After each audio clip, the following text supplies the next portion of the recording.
Okay, so this is my second video on volumes of solids of revolution. And in this video, we're going to look at taking the same region that we talked about in the previous one, bounded by y equals 3x plus 1. That's the here, y equals 1, and x equals 2. But now we're going to rotate it in this video around the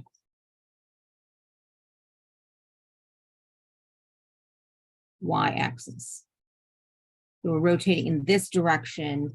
In the last one, we rotated around the x-axis, but now we're going to rotate around the y-axis. Now, the important thing to kind of keep in mind here again is that we generally, in order to get the answer as quickly and as easily as possible, we want to be able to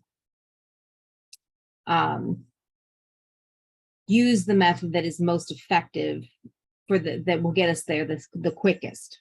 Both the washer and the shell method will work in as long as we can do the algebra, but we want to get there without having to do algebra if we don't have to, because there are going to be cases where we won't be able to do the algebra, and we want to be able to still be able to find the volume. That's why the two methods exist.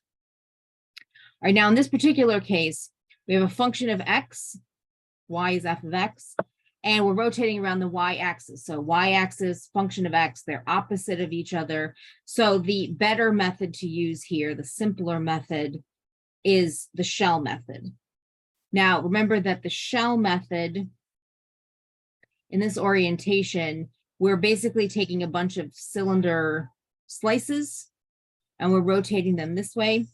And we want our height of our shells, of our cylinders, is going to be the difference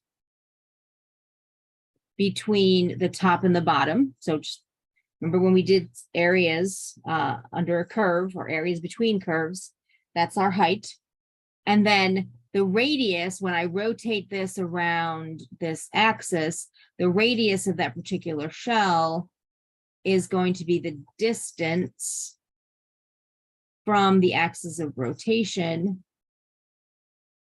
which in this orientation is just, since it's the y-axis, it's just x. The radius is just x. It's how far away from that y-axis are you? Well, it's the distance in x. So when we set up our problem, we have our 2 pi because it's the shell method. We're integrating from x equals 0 to x equals 2. And then this is our radius. That's just the x. And then this is our height. It's the 3x plus 1. That's the top function minus the bottom function, which is y equals 1. And then we simplify, the 1's cancel. And we distribute the x. So when the 1's cancel, we get 3x. We multiply by x, we get 3x squared.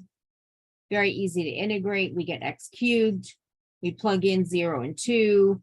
We get 8, and 2 pi times 8 is 16 pi. Now, as I said in the previous video, the washer method will also do the job, but there is more work to do.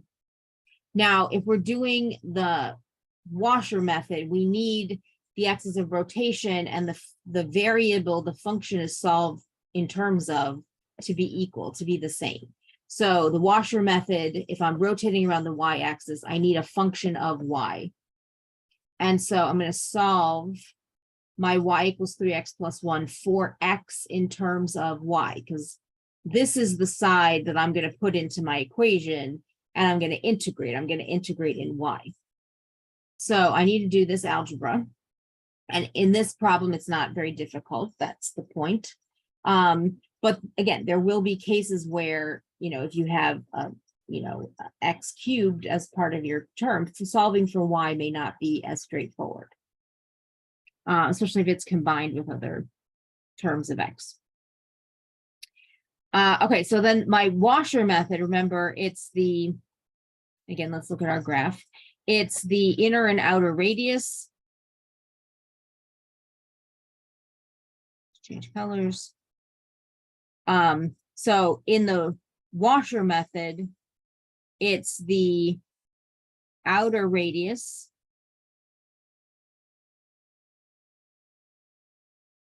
that's our outer squared minus the inner radius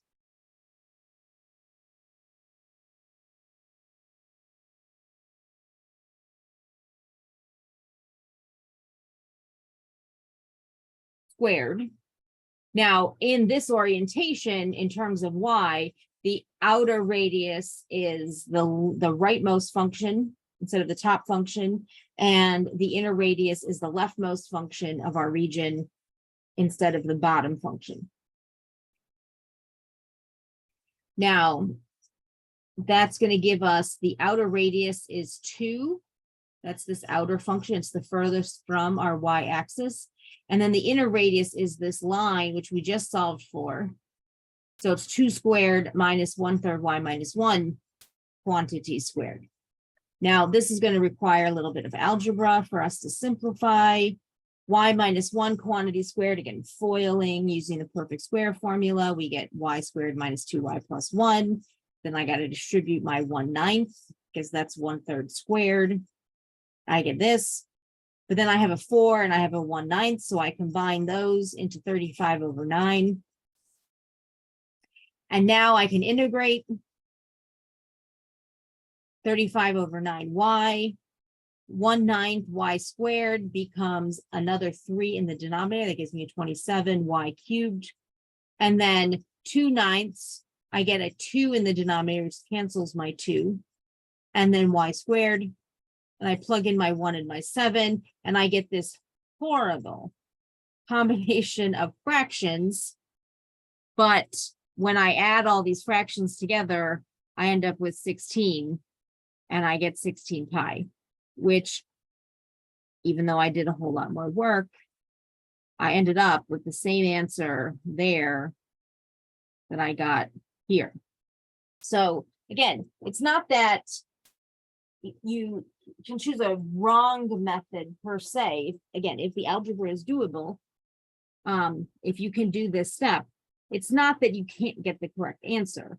It's just that the washer method compared to the shell method, not only did you have to do the algebra, but then, as you see, when we did the integration, we ended up getting a lot more terms.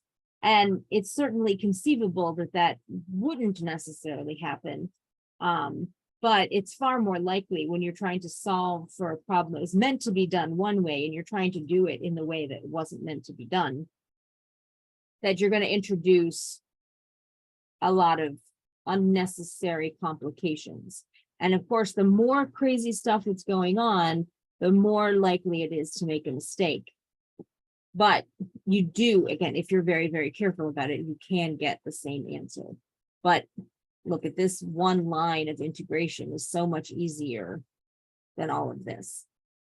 And that's the point.